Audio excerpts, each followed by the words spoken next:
히브리서 8장 6절은 예수 그리스도의 제사장 직분이 우월한 이유를 설명하는데 그 이유 중에 하나가 뭐냐 하면은 새 언약의 중재자이기 때문이다라고 말씀합니다.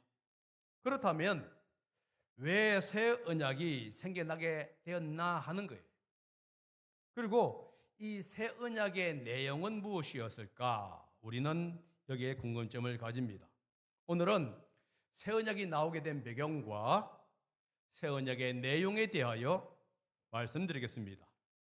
7절부터 9절은 새 언약이 나오게 된 배경에 대해서 설명하고 있고요. 반면에 10절부터 12절은 새 언약의 내용에 대해서 얘기하고 있습니다. 그리고 13절은 결론 부분으로 새 언약이 옛 언약을 대체했다라고 선포하고 있습니다. 하나님께서 왜 새 언약을 이스라엘 백성들과 모든 사람들에게 제공했을까? 우리는 이 질문과 함께 오늘 본문을 들어갑니다. 이유가 뭐냐면 옛 언약에 결합이 있었기 때문입니다. 결합이 있었기 때문인데 7절이지요. 한번 읽어봅니다. 시작. 그 첫 번째 언약에 결함이 없었더라면 두 번째 언약이 생길 여지가 없었을 것입니다. 첫 번째 언약, 이것은 옛 언약이라고 하기도 하고 구약이라고 하기도 합니다. 반면에 두 번째 언약은 새 언약이라고 하기도 하고 신약이라고 하기도 하지요. 새 언약이 나오게 된 배경은 옛 언약에 결함이 발견이 되었기 때문에 그렇습니다. 만약에 옛 언약에 이 결함이 발견되지 않았다면 새 언약은 생겨날 필요가 없었다라는 것입니다. 여기서 결함이라고 하는 용어가 나옵니다. 이 결함은 흠이 있다 이런 의미인데요. 이것은 육체적으로, 정신적으로, 영적으로 흠이 있는 상태를 얘기할 때에 이 용어가 사용이 됩니다. 다시 말해서 완전하지 못한 상태를 의미한다 하는 겁니다. 만약에 옛 언약이 아무런 흠이 없었다고 한다면은 새 언약은 필요가 없었을 것이에요. 그런데 이 옛 언약이 완전하지 못했고 충분하지가 못했어요. 그래서 새 언약이 생겨나게 되었던 것입니다.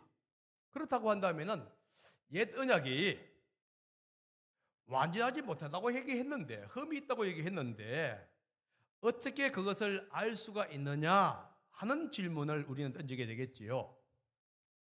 이 8절에서부터 시작해서 9절까지는 두 가지 측면에서 이 옛 언약이 흠이 있음을 얘기하는데, 하나가 뭐냐 하면은 사람들의 불순종 때문입니다. 그리고 다른 하나는 언약 자체의 연약함 때문에 그렇다 하는 것이지. 먼저 사람의 불순종 때문이라는 것을 얘기하는데요. 8절 상반절과 9절 하반절을 한번 보겠습니다. 상반절을 읽겠습니다. 시작. 그런데 하나님께서는 자기 백성을 나무라시면서 이렇게 말씀하셨습니다. 9절은요. 시작. 그들은 새 언약을 지키지 않았으므로 나도 그들을 돌보지 않았다. 여러분 7절에 뭐라고 하고 있냐 하면은 새 언약이 옛 언약이 결함이 있었기 때문에 새 언약이 주어졌다 하고 얘기하면서 뭐라고 얘기하고 있냐 하면은 갑자기 사람의 어떤 문제를 제기하고 있는 거예요. 그러니까 옛 언약에 대해서는 언급하지 않고 지금은 새 언약에 대해서 얘기하면서 사람에 대해서 얘기하는데, 이 사람의 문제가 뭐였냐면은 불순종 때문이었다 하는 거예요. 그렇다고 한다면은 옛 언약을 새 언약으로 바꾸게 된 이유가 뭐냐 하면은 사람들의 불순종 때문이었다는 것을 얘기합니다. 하나님은 이스라엘 백성들을 이집트에서 구출하여 가나안 땅으로 인도하였습니다. 홍해를 만났을 때에 초자연적인 역사를 통해서 이집트 군인들은 몰살하고 이스라엘 백성들은 홍해를 건너도록 하였습니다. 사실 광야 여정 동안에 이스라엘 백성들은 물, 험한 길, 먹는 것, 이런 것 등으로 인해서 하나님께 불평하고 불순종했지요. 마치 우리가 오늘날 항상 먹고 입고 마신 것 때문에 하나님께 불순종하는 것처럼 이스라엘 백성들도 그렇게 했다 하는 겁니다. 그런데 가장 분명하면서도 명백한 불순종의 사건이 나오는데 가데스 바네아의 사건입니다. 이제 가데스 바네아에 이스라엘 백성들이 도착하자 하나님께서는 이스라엘 백성들에게 가나안 땅 약속의 땅으로 들어가라 이렇게 명령을 내립니다. 이때 이스라엘 백성들은 하나님 잠깐만 기다려 주십시오 이렇게 얘기하고는 정탐꾼 12명을 뽑아서 가나안 땅으로 40일간 정탐하게 만들지. 그때 12명의 모두가 뭐라고 하고 있냐면 가나안 땅은 정말로 좋은 땅입니다. 살기 좋은 땅입니다. 이렇게 얘기합니다. 그런데 그 중에 10명은 가나안 땅에 살고 있는 사람들을 언급하면서 그 사람들 때문에 우리가 가나안 땅에 들어가는 것은 불가능합니다. 이렇게 말하는 거예요. 그 이유가 뭐냐면 그들은 장대하지만은 우리는 메뚜기 떼와 같기 때문에 만약에 올라간다고 한다면은 모두가 전멸될 것입니다. 이 소식을 들은 이스라엘 백성들은 가나안 땅으로 가려고 하는 하나님의 명령에 불순종하게 됐지. 여러분 왜 그들이 불순종하게 됐느냐? 환경을 바라보았기 때문에 그렇습니다. 이 환경 뒤에 계시는 하나님, 약속의 하나님을 바라본 것이 아니라 환경을 바라보았기 때문에 그들은 불순종하게 되었다 하는 겁니다. 그 결과 이 40년을 한 기간 동안에 광야 생활을 해야만 했습니다. 우리가 때때로 실패의 삶을 살게 되는 이유 중에 뭐가 있느냐 하면은 환경을 바라보는 거예요. 그러다 보니까 그 환경이 나를 엄습하고 나에게 엄청난 두려움을 주기 때문에 우리는 하나님의 그 말씀에 불순종할 때가 너무나 많다 하는 겁니다. 그 결과 그들은 광야 생활을 40년간 살았지요. 그럼에도 불구하고 하나님의 은혜로 가나안 땅에 들어갑니다. 그런데 가나안 땅에서 하나님께 불순종하기는 마찬가지였던 거예요. 하나님을 의지하기보다는 자신들이 만든 우상을 의지합니다. 이방 신들을 의지하고요. 이방 나라들을 의지하고 강대국을 의지합니다. 그 결과 아시리아나 바벨론에 의해서 멸망당하고 포로로 잡혀가는 신세가 됩니다. 우리도 마찬가지인 것 같아요. 어떤 어려움이 올 때에 하나님 의지하기보다는 사람을 의지하거나 아니면 병원에 의지하고 또 은행을 의지합니다. 물론 은행이 필요 없다는 얘기가 하는 게 아니에요. 사람이 필요 없다는 얘기가 아닙니다. 그리고 병원이 필요 없다는 얘기가 아니에요. 그런데 우리는 그 하나님보다도 그것에 전적으로 의지합니다. 그 결과 어떻게 되죠? 잘못된 오진에 인해서 엄청난 고통을 당하게 되고요. 문제가 터지게 되면 파산이라고 하는 엄청난 고통을 내고 사람을 의지할 때 실패와 좌절 그리고 분노를 느낄 수밖에 없게 되는 것이 우리의 삶입니다. 이것이 바로 인간이 불순종이에요. 사실 이것이 옛 언약의 연약함입니다. 다른 하나가 뭐냐면 이 옛 언약 자체의 연약함 때문에 그렇습니다.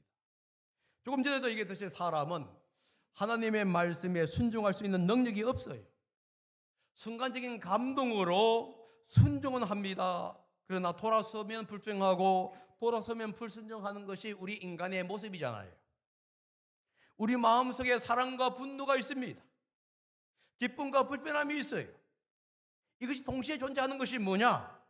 바로 우리가 정말로 연약하다고 하는 증거예요. 열심히 다른 사람을 섬기는 것 같은데 동시에 불평과 불만, 원망이 존재하는 겁니다. 이것이 바로 인간의 연약함인데 그런데 옛 언약은 이런 인간의 연약한 마음을 완전히 변화시키는 데는 불충분하다 하는 거예요. 인간의 연약함이라는 건 나약함, 악함을 고려해서 만들어져야만 했습니다. 그러나 옛 언약은 이 점을 고려하지를 않았다는 거예요. 그러면서도 뭐라고 했죠? 이것을 하라, 하지 말라 하는 명령으로 내립니다. 이 명령은 능력이 없는데 하라는 것과 똑같은 것이에요. 만약에 여러분들이 2-3살 먹은 어린 아이에게 날카로운 칼을 주면서 무채를 썰라고 하는 것과 같은 것이지. 울타리 없는 높은 산에 올라가서 혹은 건물 위에 올라가서 아이들은 놀라고 하면서 뭐라고 하냐면 떨어지면 죽어. 그러니까 떨어지지 마 하는 것과 똑같다는 거예요. 2-3살 먹은 어린 아이가 칼로 무채를 썰 수 있는 능력은 없어요. 2-3살 먹은 어린 아이가 높은 곳에 떨어지면 죽는다고 하는 그 의식이 없습니다. 그렇기 때문에 그들은 기어가는 거예요. 구약의 언약이 바로 이 얘기를 하고 있는 거예요. 인간의 연약한 상태, 나약함을 고려하지 않고 만들어진 것이 뭐냐? 옛 언약이다 하는 거예요. 그 사실을 어디서 얘기하고 있느냐? 8절 하반절과 9절 상반절입니다. 다 같이 읽어봅니다. 시작. 주님께서 말씀하신다. 보아라, 날이 이럴 것이다. 그때에 내가 이스라엘 집과 유다 집과 더불어 새 언약을 맺을 것이다. 또 주님께서 말씀하신다. 이 새 언약은 내가 그들의 조상들의 손을 잡고 이집트 땅에서 인도하여 내던 날에 그 조상들과 맺은 언약과 같은 것이 아니다. 새 언약은 과거 하나님께서 이집트에서 인도하여 내신 그 조상들과 맺은 언약과 다르다. 이렇게 얘기합니다. 이 얘기가 뭐냐면 옛 언약의 연약함, 부족함을 지금 말하고 있는 거예요. 인간이 분명히 하나님 말씀에 순종할 수 있는 능력이 없는 것을 알았습니다. 그럼에도 불구하고 옛 언약은 그것을 고려하지 못한 것이에요. 그래서 정말로 이스라엘 백성들에게 이렇게 하라 저렇게 하라고 명령한 거예요. 그런데 사실 이것은 무엇으로만 가능하냐면 믿음으로만 가능한 일이에요. 하나님의 능력으로만 가능한 일입니다. 그런데 사람은 그 하나님의 능력과 은혜를 의지할 수 있는 능력이 없는 거예요. 만약에 옛 언약이 이 점을 고려했었다고 한다면은 얼마나 좋았겠습니까? 그런데 고려하지를 못한 거예요. 다시 말해서 이스라엘 백성들은 옛 언약을 지킬 수가 없었고 결국은 불순종하여 포로로 갈 수밖에 없었습니다. 새 언약은 지금 이 점을 고려하고 있는 것입니다.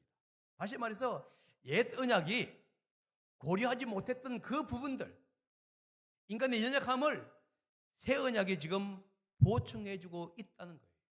그 점을 지금 얘기해주고 있는 겁니다. 그렇다고 한다면은 새 언약의 내용이 무엇이길래 옛 언약이 보충하지 못했던, 고려하지 생각하지 못했던 부분들을 지금 채우고 있느냐?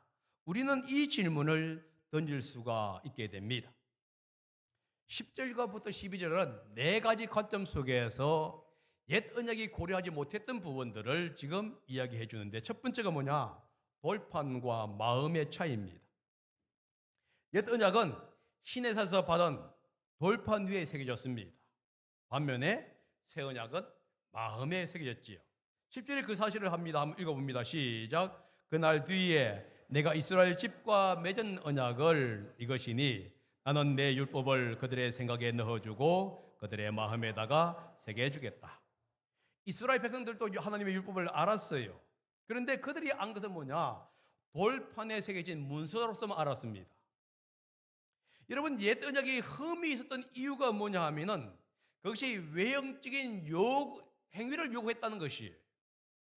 그래서 그런데 그들은 마음속 깊은 것에서 나오는 순종을 이끌어내기는 불가능했습니다. 하나님께 순종하지 아니하게 되면은 하나님의 엄청난 징계가 있다는 것을 알았기 때문에 그들은 순종을 했을 거예요. 그러나 그들은 마음속으로 순종하지는 못했던 것이지. 반면에 새 언약은 이 마음에 새겨집니다. 그래서 순종할 수 있는 능력을 지금 새 언약이 주는 것이에요. 사실 이 사실을 모세는 무엇과 비교하자면 이 할례와 비교해서 설명하는데요. 신명기 30장 6절에 이렇게 얘기합니다. 주 당신들의 하나님이 당신들의 마음과 당신들 자신의 마음에 할례를 베푸셔서 순종하는 마음을 주실 것입니다. 그리하여 당신들이 마음을 다하고 정성을 다하여 주 당신들의 하나님을 사랑하며 살 수 있게 하실 것입니다. 성경에 이렇게 얘기합니다. 옛 언약은 외적인 할례라고 한다면은 새 언약은 마음의 할례라는 거예요. 하나님께서 할례를 베풀라 하라 하니까 뭐라고 했냐면 외적인 표피를 끊는 것으로 그들은 할례를 했다고 얘기합니다. 그런데 진정으로 마음에 할례가 없다 보니까 하나님을 따르는 데에서는 여전히 어려움을 느끼는 거예요. 그런데 새 언약은 뭘 얘기하고 있습니까? 외적인 할례가 아니라 마음의 할례입니다. 마음을 변화시키는 것입니다. 여러분, 마음에 없는 외적인 순종, 하나님과 그렇게 별로 관계가 없을 수 있습니다. 문제는 뭐냐면 진정한 마음의 순종으로 가야 하는데 옛 언약은 이 마음의 순종으로 인도하지를 못한다는 겁니다. 이것을 아시고 하나님은 독생자 예수님을 이 땅에 보내주셨습니다. 그리고 우리 마음속에 성령님을 주셨지요. 성령님은 우리에게 하나님의 말씀에 순종할 수 있는 마음을 주십니다. 그렇기 때문에 우리가 하나님의 말씀을 듣고 내가 순종하고자 하는 마음의 어떤 결단이 나오는 이유가 뭐냐 하면은 성령께서 우리에게 순종할 수 있는 마음의 의지와 능력을 주시기 때문에 가능한 거예요. 나는 원하지 않지만은 하나님의 마음, 하나님께서 우리 마음 속에 성령님을 통해서 계속적으로 마음의 문을 두들깁니다. 그렇기 때문에 우리가 그 음성에 귀를 기울이는 거예요. 이게 바로 옛 언약과 새 언약의 차이지요. 두 번째는 뭐냐면 하나님의 백성이 되는 것의 차이점입니다. 물론 하나님은 이스라엘 백성들을 이집트에서 불러낸 후에 약속을 했습니다. 하나님은 그들의 하나님이 되고 그들은 하나님의 백성이 되는 것이지요. 하나님은 이스라엘의 하나님이시기 때문에 이스라엘 백성들을 돌보시고 보호해 주십니다. 그런데 조건이 하나가 있어요. 그 조건이 출애굽기 19장 5절에서 6절에 이렇게 기록되어 있습니다. 한번 읽어봅니다. 시작. 이제 너희가 정말로 나의 말을 듣고 내가 세워준 언약을 지키면 너희는 모든 민족 가운데서 나의 보물이 될 것이다. 온 세상이 다 너의 것이다. 그러므로 너희는 내가 선택한 백성이 되고 너희의 나라는 나를 섬기는 제사장 나라가 되고 너희는 거룩한 민족이 될 것이다. 너는 이 말을 이스라엘 자손에게 일러라. 여기서 전제 조건이 나옵니다. 순종이에요. 하나님의 백성이 되는 조건을 얘기하고 있는데 그것이 뭐였냐면 이스라엘 백성들이 주님의 말씀을 듣고 그 말씀을 지킨다고 하는 이 순종이 조건이에요. 이 순종이 이루어지지 않으면은 하나님은 그럼으로부터 시작됐던 이 내용을 주지 않는다고 하는 전제가 깔립니다. 그런데 문제는 뭐냐? 사람은 순종할 수 있는 능력이 없다는 것에 문제가 있겠지요. 이 문제를 지금 새 언약의 중보자이신 예수님이 해결해 줍니다. 십자가에서 죄의 문제를 해결해 주고 있어요. 그래서 하나님께서는 성령을 보내주셨습니다. 성령이 우리에게 주신다고 했을 때에 성령 어디에도 너희가 뭐뭐 하면은 내가 성령을 보내주겠다 한 적이 없어요. 예수님이 이렇게 얘기합니다. 내가 하늘로 올라가서 너희에게 성령을 줄 테니까 너희들은 단지 기다리고만 있어라. 그래서 그들이 몇 시간 기다렸습니까? 약 한 40일 정도 기다리니까 성령이 강림하게 되었습니다. 그래서 우리는 하나님을 하나님이라 부르게 되었고 하나님의 백성이 될 수가 있었던 것이지요.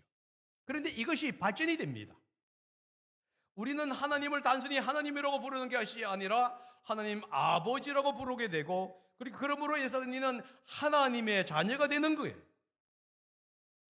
우리가 하나님을 아버지라고 부를 수 있기 때문에 아버지로부터 오는 우리는 모든 유산을 받을 수 있을 뿐만 아니라 보호를 받을 수가 있는 거예요. 단순히 하나님의 백성이 아니라는 거예요. 이 백성의 분리에서뿐만 아니라 하나님의 자녀가 되고 아버지의 자녀가 되고 아버지의 백성이 되는 겁니다. 이것이 바로 새 언약의 놀라운 축복이에요. 하나님을 아버지라고 부를 수 있기 때문에 우리는 하나님께 온전히 나아갈 수가 있게 되겠지요. 하나님의 긍휼과 돌보심을 요구할 수 있는 권한도 주어지는 겁니다. 여러분, 하나님을 아버지라고 부를 때, 아버지를 아버지로 부를 때에 아버지에게 도움을 요청할 수 있는 자격이 주어지는 거예요. 이스라엘 백성들은 하나님의 백성이기 때문에 하나님에 대해서 두려운 마음이 있을지 몰라도 자기의 필요를 요구할 수 있는 권한은 없습니다. 하나님이 주셔야만 되는 거예요. 그러나 하나님이 우리 아버지입니다. 그렇다면 아버지에게 우리는 당당하게 요구할 수 있는 권한이 있다는 거예요. 그런데도 불구하고 만약에 이 하나님 아버지에게 여러분의 필요라든가 여러분의 모든 것들을 요구할 수가 없다고 한다면은 그것은 여러분들이 아버지를 잘못 알고 있기 때문에 그래요. 아마 육신의 아버지가 무서웠던가, 아버지와 관계가 별로 좋지 않았기 때문에 요구해야 하는 것을 여러분들 잊어버렸을지도 모릅니다. 그러나 하나님은 뭘 하고 있느냐? 우리에게 자녀라고 했을 때에 그 순간 아버지는 자녀를 위해서 모든 것을 채워줄 수 있는 분이어야 되고, 자녀는 그 아버지께 요구가 할 수 있는 분이어야 돼요. 그러므로 내가 무슨 상황에 있는가가 중요한 게 아닙니다. 내가 자녀라고 하는 사실이 중요한 거예요. 그래서 당당하게 어느 때에는 아버지께 요구할 수가 있어야 하는 것이지. 내가 잘했기 때문에 여러분 요구할 수 있는 게 아닙니다. 내가 못했다 할지라도 그분이 나의 아버지이기 때문에 요구할 때가 종종 있는 것이지. 세 번째는 뭐냐 하면 하나님을 경험하는 것의 차이점입니다. 11절에 그렇게 가는데 읽어봅니다. 시작. 그리고 그들은 각각 자기 이웃과 자기 동족을 가르치려고 주님을 알라고 말하는 일이 없을 것이니 작은 사람으로부터 큰 사람에게 이르기까지 모두 나를 알 것이기 때문이다. 이 11절에서 이 알다 하는 용어가 지금 두 번 사용됩니다. 첫 번째가 뭘 하고 있냐면은 주님을 알라고 말하는 일이 없으니 하면서 알다가 나오고요. 또 다른 게 뭐냐면은 모든 사람이 모두 나를 알 것이다 할 때 알다가 나옵니다. 첫 번째 알다는 어떤 사실을 가르쳐 주거나 정보를 주는 측면에서 얘기할 때 알다가 하는 용어가 쓰는데요. 교사가 학생들에게 가르침을 주어서 학생으로 하여금 깨닫게 하는 것, 이것이 알다라는 의미지. 목사가 성도들에게 하나님의 말씀을 가르치는 것도 여기에 속합니다. 그러니까 공식적이든 비공식적이든 어떤 정부나 훈련, 교육하는 것을 가르칠 때에 이 알다라고 하는 기노스코라고 하는 용어가 사용되는데, 반면에 두 번째 알다는 단순히 사람이나 어떤 것에 대한 깊은 지식, 어떤 표면적인 것이 아니라 깊은 지식을 지금 갖는 것을 얘기해 주고 있어요. 이 용어는 뭐냐? 깊은 교제를 통해서 친밀한 관계에서 나오는 이야기를 할 수 있는 거, 아임을 얘기하는데요. 부부 사이에 오랜 삶을 살다 보니까 이런 일 저런 일을 다 겪게 됩니다. 그러다 보니까 뭘 하느냐? 서로의 성격, 장단점, 특징을 알게 되겠지. 만약에 친구와의 관계를 얘기한다면 오랜 기간의 친구와의 삶을 살아가다 보니까 그 사람의 어떤 많은 것들을 알게 됩니다. 그러니까 그것까지도 용납할 수 있는 수준까지 가는 것, 이것을 가리켜서 두 번째 알다라고 하는 용어가 사용된 거예요. 여러분, 첫 번째 옛 언약은 첫 번째 옛 언약은 뭐냐면 첫 번째 수준의 알비예요. 단지 외형적인 것, 지적인 알비입니다. 두 번째 새 언약은 뭐냐? 두 번째 수준의 알비예요. 깊은 관계. 여러분, 구약시대 때는 하나님의 율법이 돌판에 새겨졌습니다. 그래서 가르치는 자가 있어야만 가능했던 거예요. 그 가르침을 통해서 하나님에 대해서 인식하게 됩니다. 구약 성도들은 우주 만물을 통치하신 분이 하나님이라는 것을 알았어요. 이집트에서 그들을 인도하신 분이 하나님이라는 것을 그들은 알았습니다. 그들의 하나님이 어떤 신보다도 탁월한 분임을 그들은 알았습니다. 그래서 그들은 그 알물 속에서 유일신이라고 하는 개념을 만들어냈던 거예요. 하지만 새 언약 아래에서는 단순히 지적인 수준의 알미 아닙니다. 작은 자나 큰 자나 예수님을 믿고 성령을 받게 되면서 하나님을 인식하는 수준에서 벗어나서 경험하는 수준으로 들어가게 되는 것이지. 하나님을 신뢰하게 되고 하나님께 충성함으로 말미암아 하나님이 누구신지를 개인적으로 알게 되는 겁니다. 그러다 보니까 더욱더 하나님과 깊은 관계에 빠지게 되고요. 그 하나님을 지금 삶을 통해서 알아가는 거예요. 이게 차이입니다. 단순히 그냥 하나님에 대한 정보를 아는 것에서 벗어나서 이제는 하나님과 개인적인 관계 속으로 깊이 들어갈 수 있는 것. 이게 바로 새 언약이 주는, 우리에게 주는 놀라운 축복이라는 거예요. 네 번째는 마지막은 죄사함의 은혜입니다. 12절이 얘기합니다. 시작. 내가 그들의 불의함을 긍휼히 여기겠고 더 이상 그들의 죄를 기억하지 않겠다.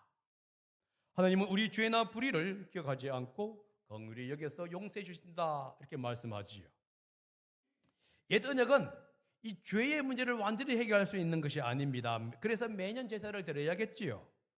왜냐하면 죄의 문제를 이제 근본적으로 해결할 수 있는 능력은 없었습니다. 반면에 새 언약은 근본적인 문제를 해결해 줍니다. 예수 그리스도의 희생은 참되고 영원한 제사함의 능력이 있기 때문에 그렇습니다. 죄를 용서함으로써 하나님의 진노에서 우리를 건져내신 것이지요. 죄를 기억하지 않는다 하는 말, 이게 뭐냐면 우리의 죄를 통해서 서로 옮겼다는 말과 같은 얘기입니다. 그런데 우리는 죄를 기억하지 않는다는 말의 의미를 이해를 못해요. 왜냐하면 우리에게는 죄를 용서한다는 개념과 죄를 기억하지 않는다는 그 개념이 없기 때문에 그렇습니다. 여러분 어떻게 알 수 있죠? 다른 사람의 잘못을 기억하는 것에 그래서 우리는 발견할 수 있습니다. 누가 우리에게 잘못을 했을 때 그것을 우리는 용서합니다. 그런데 그 사람이 똑같은 일을 반복하지요? 그럼 우리는 그것을 지적하지 않아요. 역시 그 사람은 안 돼. 전부가 똑같은 일을 해. 그 사람 본질 어디 가겠어? 우리 이렇게 얘기하는 거예요. 자녀들을 대할 때도 마찬가지죠. 용서해 줍니다. 그리고 다음에 하게 되면 너 두 번째야, 세 번째야, 이런 식으로 얘기하지 않습니까? 여러분, 이 말을 하는 것 자체가 뭘 얘기하고 있느냐? 우리는 온전히 용서하지 못한다는 것을 얘기하는 거예요. 우리는 용서한다고 잊어버렸다고 얘기하면서 어떤 계기가 되게 되면 반드시 그 문제를 우리는 다시 끄집어내는 겁니다. 그러다 보니까 하나님께서 우리에게 용서해 주시고 긍휼을 베풀어 주시고 우리 죄를 기억하지 않겠다는 얘기를 이해를 못하는 거예요. 그러나 여러분, 하나님은 결코 우리 죄를 기억하지 않습니다. 그래서 만약에 우리가 반복해서 죄를 짓게 될 때에 하나님은 우리에게 야, 너 또 했다, 두 번 했다, 세 번 했다 이렇게 말씀하지 않아요. 항상 그 죄는 첫 번째예요. 그래서 여러분과 제가 담대하게 얼굴 뚜꾸어 가면서 하나님께 나갈 수 있는 이유가 뭐냐? 우리 죄는 첫 번째거든요. 그러니까 첫 번째 짓는데 당당하게 나갈 수가 있지 않겠어요? 여러분, 단지 인간에게는 뭐가 있냐면은 이 죄에 대한 의식이 있어요. 죄의식이라는 게 있습니다. 내가 용서를 받았지만 내 마음속에 항상 죄의식이 있습니다. 그러니까 여러분, 우리에게 죄의식이 있다고 해서 하나님이 우리를 용서하지 않았다는 뜻은 아니에요. 하나님은 온전히 우리 죄를 용서하셨고 우리의 죄를 기억하지 않습니다. 단지 우리는 이 죄의식이 있다 보니까 죄가 얼마나 무서운지를 우리는 느낄 뿐입니다. 이것이 바로 하나님이 새 언약 속에서 우리에게 주시는 놀라운 축복이라는 거예요.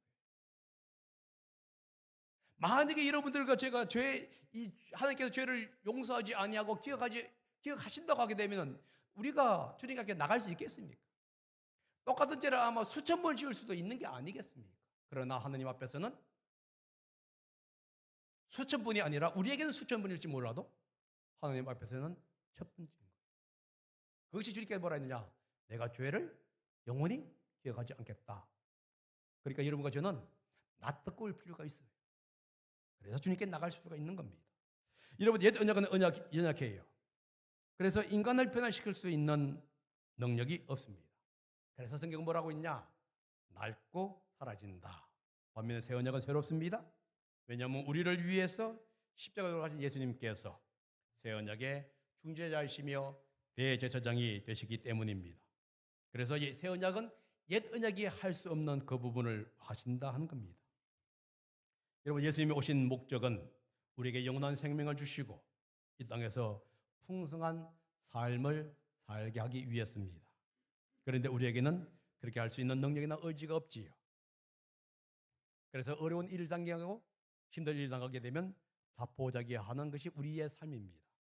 그런 우리에게 하나님은 희망을 주시지요. 이것을 이겨낼 수 있는 능력 주시고 그리고 새로운 삶을 살 수 있도록 우리에게 밝은 미래를 주시는 분이 뭐냐? 주님이시에요. 그러므로 여러분, 절망 대신에 절망 가운데 있지 마시고 주님이 주시는 그 새 언약의 기쁨 속에서 희망을 찾으시기 바랍니다.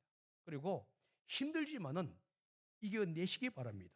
주님은 여러분들을 보호하시고 여러분들을 이겨낼 수 있는 능력이시기 때문입니다. 기도하겠습니다.